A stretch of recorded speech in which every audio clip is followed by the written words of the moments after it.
সরকার গঠনের পর থেকে অনাড়ম্বর ও সাধারণ চলাফেরার জন্য বরাবরই মুগ্ধতা ছড়িয়ে আসছেন প্রধানমন্ত্রী ও বিএনপি চেয়ারম্যান তারেক রহমান। হোক সেটা ছাড়া শার্ট পরিধান কিংবা সরকারি গাড়ি ব্যবহারের সুবিধা ছেড়ে ব্যক্তিগত গাড়ি ব্যবহার, ব্যতিক্রমী চিন্তাধারার জন্য প্রায় সময়ই খবরের শিরোনামে উঠে আসছেন তারেক রহমান। প্রধানমন্ত্রী নিজেকে এমন সহজ ও জাঁকজমকহীনভাবে উপস্থাপন জাতির জন্য একটি ইতিবাচক পরিবর্তন বলে ধারণা করছেন সাধারণ মানুষ থেকে শুরু করে রাজনৈতিক বিশ্লেষকরাও। এদিকে প্রধানমন্ত্রীর রাজপ্রাসাদে অফিস না করে সচিবালয়ে এসে অফিস করা প্রশাসনের কার্যক্রমে একটি ইতিবাচক পরিবর্তন বলে মনে করেন স্বাস্থ্য ও পরিবেশ কল্যাণ মন্ত্রী সরদার মোহাম্মদ সাখাওয়াত হোসেন। স্বাস্থ্যমন্ত্রী বলেন, কোনোদিন কি শুনেছেন মন্ত্রীরা প্রতিদিন মন্ত্রণালয়ে সকাল 8:45টায় সচিবালয়ে যায়?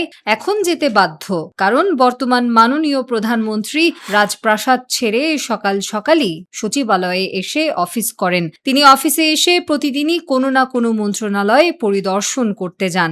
সাখাওয়াত হোসেনের মতে বর্তমান সরকার জাতির মধ্যে একটি গুণগত পরিবর্তন আনতে বদ্ধপরিকর।